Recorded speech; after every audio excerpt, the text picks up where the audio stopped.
Hi all.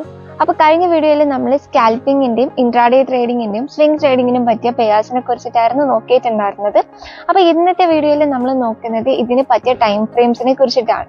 അപ്പോൾ first of all scalping എന്ന് പറയുമ്പോൾ തന്നെ മാർക്കറ്റിൽ ഉണ്ടാകുന്ന ചെറിയ മൂവ്മെൻറ്റ്സ് ക്യാച്ച് ചെയ്തിട്ട് സെക്കൻഡുകൾ തൊട്ട് മിനിറ്റുകൾക്കുള്ളിൽ നമ്മൾ ട്രേഡിൽ നിന്ന് എക്സിറ്റ് ചെയ്യുന്നതിനെയാണ് സ്കാൽപ്പിംഗ് എന്ന് പറയുന്നത്.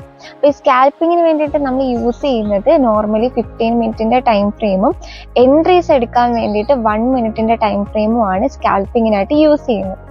അപ്പോൾ ഇനി അടുത്ത് നമുക്ക് ഇൻട്രാഡേ ട്രേഡിങ്ങിനെ കുറിച്ചിട്ട് നോക്കാം. അപ്പോൾ ഇൻട്രാഡേ ട്രേഡിംഗ് എന്ന് പറയുമ്പോൾ ബേസിക്കലി നമ്മളൊരു ട്രേഡ് പ്ലേസ് ചെയ്തിട്ട് അന്ന് തന്നെ നമ്മൾ എക്സിറ്റ് ചെയ്യുന്നതാണ് ഇൻട്രാഡേ എന്ന് പറയുന്നത്. അതായത് ഒരു ദിവസം മാർക്കറ്റിൽ ക്രിയേറ്റ് ചെയ്യുന്ന മൂവ്മെൻറ്റ്സിനെ ക്യാച്ച് ചെയ്തിട്ട് എക്സിറ്റ് ചെയ്യുന്ന മെത്തേഡാണ് ഇൻട്രാഡേ എന്ന് പറയുന്നത്. അപ്പോൾ ഈ ഒരു ഇൻട്രാഡേ ട്രേഡിങ്ങിന് കോമൺ ആയിട്ട് യൂസ് ചെയ്യുന്നത് 4 അവറിൻ്റെ ടൈം ഫ്രെയിമും 1 അവറിൻ്റെ ടൈം ഫ്രെയിമിലുമാണ് നമ്മൾ അനാലിസിസ് ചെയ്യുന്നത്.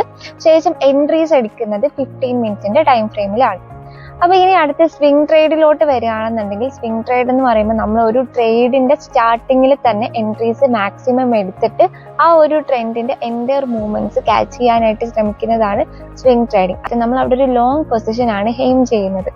അപ്പോൾ സ്വിംഗ് ട്രേഡിങ് നമ്മൾ ലോങ് പൊസിഷൻ എയിം ചെയ്യുന്നത് കൊണ്ട് തന്നെ ഒരു ട്രേഡ് നമ്മൾ 24 അവേഴ്സിന് മേലെ തൊട്ട് വീക്കുകളോളം ഹോൾഡ് ചെയ്യുന്നതാണ് ഈ ഒരു സ്വിംഗ് ട്രേഡിങ് എന്ന് പറയുന്നത്. അപ്പോൾ സ്വിംഗ് ട്രേഡിങ്ങിനെ സംബന്ധിച്ച് നമ്മൾ അനാലിസിസ് ചെയ്യാൻ വേണ്ടിയിട്ട് വീക്കിലി ടൈം ഫ്രെയിമും ഡെയിലി ടൈം ഫ്രെയിമും യൂസ് ചെയ്യും. ശേഷം എൻട്രീസ് എടുക്കാനായിട്ട് 4 അവറും 1 അവറും ആണ് നോർമലി യൂസ് ചെയ്യുന്നത്. അപ്പോൾ ഇതാണ് സ്വിംഗ് ട്രേഡിങ്ങും ഇൻട്രാഡേയും സ്കാൽപ്പിങ്ങും തമ്മിലുള്ള ഡിഫറൻസ് എന്ന് പറയുന്നത്. അപ്പോൾ ഇതുപോലെയുള്ള യൂസ്ഫുൾ വീഡിയോസിനായി നമുക്ക് വീണ്ടും കാണാം. ബൈ.